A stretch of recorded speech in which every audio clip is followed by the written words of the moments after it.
Traffic व्यवस्थापनको कुरामा पहिलेको तुलनामा अहिले हामीले ट्राफिक प्रहरीहरूलाई थप अनुशिक्षण र विभिन्न यो ट्राफिक सप्ताहदेखि भव्य रूपमा यहाँहरूले देखिहाल्नुभयो।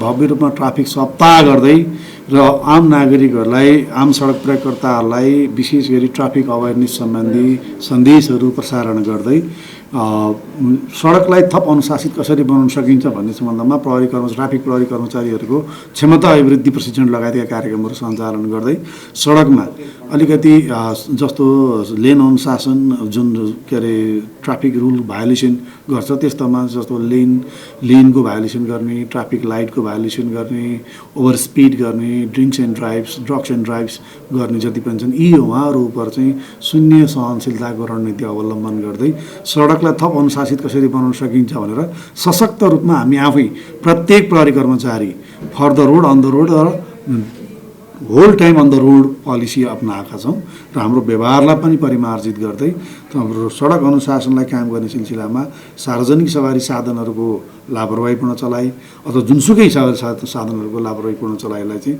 कन्ट्रोल गर्दै चाहिँ अगाडि बढिरहेका छौँ। यसमा चाहिँ नयाँ प्रविधिको प्रयोगमा हामीले एएनपीआर क्यामेरा जुन automatic number plate recognition camera मार्फत चाहिँ ओभर स्पिडिङलाई यहीँबाट कारवाही गर्ने छौँ भने कन्ट्रोल रुमबाट नै जति पनि भायोलेसन जति पनि हाम्रो सिसी क्यामेराको कभरेज भएका ठाउँहरू कन्ट्रोल रुमबाट नै जुनसुकै भायोलेसन गर्छ नम्बर तत्काल त्यसलाई नम्बर रिड गरेर पहिचान गरेर यातायात व्यवस्था गरेर नम्बर लिएर कारवाही गर्ने अथवा अगाडिको स्टेसनमा रोक्न लगाएर कारवाही गर्ने, रडार गनबाट कारवाही गर्ने, त्यसरी गरेर मापसी चेक जाँचहरू, ब्रेथलाइजर मेसिनहरू, लापसी मेसिन किटहरूबाट चाहिँ कडाइ गर्दै लगेर सडक अनुशासनलाई कायम गर्ने सिलसिलामा हाम्रो आफ्नो पनि प्रशिक्षण कुरालाई र चालक शिक्षा, मजदुर शिक्षा र स्कुल लिएजन प्रोग्रामहरूलाई थप सशक्त गर्दै र समुदाय केन्द्रित ट्राफिक अवेरनेस प्रोग्रामहरूलाई अगाडि लगेर यसलाई चाहिँ थप एडभान्सिङ गर्दै लाग्ने प्रयास गरेका छौँ। यस्तो छ अब यो सवारीको सवारी साधन बढी छ, सडक साँघुरो छ, सबैलाई चाहिँ पहिल्यै पुग्नु छ।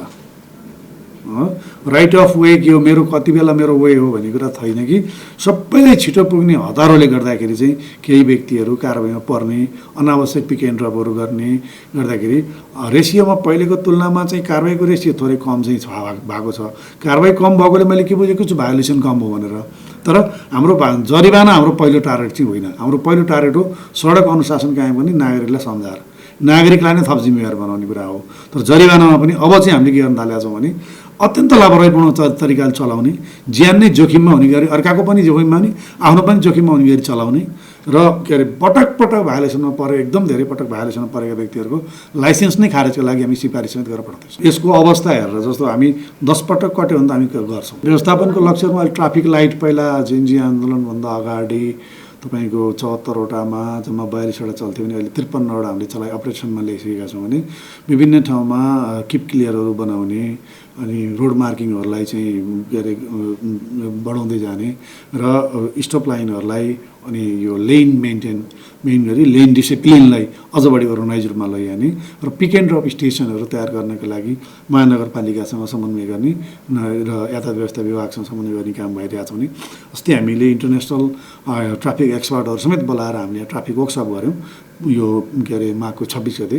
त्यो वर्कसपकोबाट आएका कुराहरूलाई पनि कार्यान्वयन लैजाने कुराहरूलाई हामीले अगाडि ल्याएका छौँ भने एकीकृत बस पार्क प्रणाली जहाँ पाए त्यहीँ पार्किङ राखेको छ, जहाँ पाए त्यहीँ काउन्टर राखेको छ भने नागरिकलाई पनि सहज होस् र एकै ठाउँबाट सेवा प्रवाह होस् भन्ने हिसाबले एकीकृत बस पार्क प्रणालीलाई अवलम्बन गर्दाखेरि काठमाडौँमा जाम कम हुने देखियो।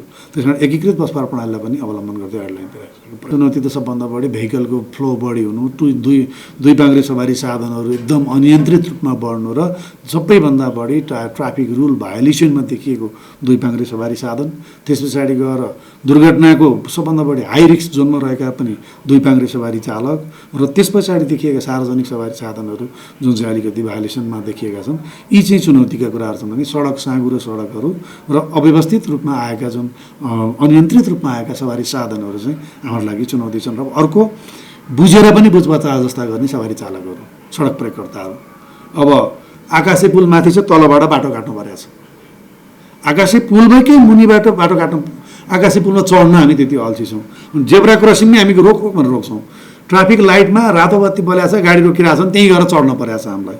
अनि यो के हो भन्दा बुझेर पनि बुझ पचाउने बढी अनि त्यस पछाडि ट्राफिक नियम चाहिँ जानी उल्लङ्घन गर्नलाई चाहिँ ट्राफिक नियम उल्लङ्घन गर्न पाउँदाखेरि खुसी मनाउने।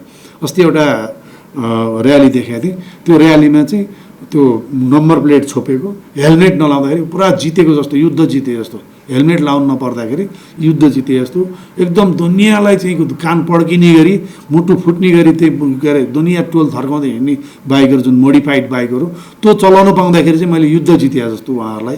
त्यो भनेको के हो भने त्यो सडकको हिसाबले हेर्ने हो भने त्यो कुसंस्कार हो, त्यो सडकका विरुद्धमा हुने अपराध हो। यिनलाई गर्दा यिनै नै हाम्रो लागि मेन च्यालेन्जेस हुन्। भने अर्को कुरा इन्टरसेक्सनहरू अब जहाँ छन् हाम्रा मेन इन्टरसेक्सनहरूमा बढी मान्छेहरूलाई सवारीहरूलाई रोकिनुपर्छ, त्यो इन्टरसेक्सन म्यानेजमेन्टमा पनि हामीलाई निकै चुनौती छ। एकदम होइन, हामी एकदम उत्साहित छौँ र यो अहिले पनि हामीले काम गर्न पाउँदा हामीले मजा आनन्द र अझ बढी उत्साहित भएर काम गर्न चाहिँ गरौँ जस्तो फिलिङ चाहिँ अहिले भएको छ। एकदमै होइन, गरौँ जस्तो आफै गएर बाटोमा गरौँ जस्तो उभिउँ जस्तो एउटा किसिमको चाहिँ भित्रैबाट एउटा उत्प्रेरित फिलिङ चाहिँ भएको छ। डेटा अनुसार पहिलेको तुलनामा डेटा घटेकै छ। जुन तपाईँको के अरे असोज, कार्तिक, मङ्सिरको तुलनामा चाहिँ मासिक रूपमा चोरीको रिपोर्टिङको सङ्ख्या चाहिँ घट्दो छ। तर पनि हामीले यो अवधिमा भदौदेखि चैतसम्म हेर्दाखेरि 1736वटा बाइकहरू चोरी भएको हामीसँग रेकर्ड छ भने यसमा चाहिँ हामीले लगभग 446वटा बाइकहरू समातेर बुझाएका छौँ हाम्रो रेकर्डमा।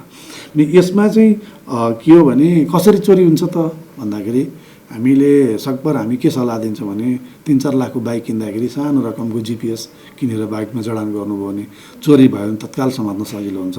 र लकिङ सिस्टमलाई, म्यानुफ्याक्चरिङ लकिङ सिस्टमलाई मात्रै विश्वास नगरिकन अन्य लकिङ सिस्टम, डिसलक अथवा कुनै ह्यान्डलको कुनै लकिङ सिस्टमलाई पनि यहाँहरूले चाहिँ ध्यान दिनुभयो भने त चोरी कम हुनसक्छ। भने पार्किङहरूको अव्यवस्थित पार्किङ, जहाँ पाए त्यही पार्किङ गर्थ्यो, खाली लैहालेर भने ढुक्क छोडिदियो, ढिलो गयो, जाँदाखेरि बाइक हुँदैन। र घर बाहिर पनि आनन्दले छोडिदिने। त्यो पार्किङलाई पनि व्यवस्थित पार्किङ, सुरक्षित पार्किङ भएको ठाउँमा राख्दा उपयुक्त हुन्छ। अब नयाँ कुराहरू कहाँ अब चोरहरूलाई के अरे जुन बाइक चोर्न संलग्नहरूलाई कारवाही गर्ने कुरामा हामी मात्रै छैनौँ, जिल्ला प्रहरी परिसरहरू, वृत्तहरू उहाँहरूको पनि ठुलो सहयोग छ। विशेष गरी उपत्यका प्रहरी कार्यालय रानीपोखरीको नेतृत्वमा हामीले यो गर्छौँ। त्यसले गर्दाखेरि यो सबै टिम युनाइट भएर गर्दाखेरि चाहिँ छिटो रिजल्ट हासिल हुने हो।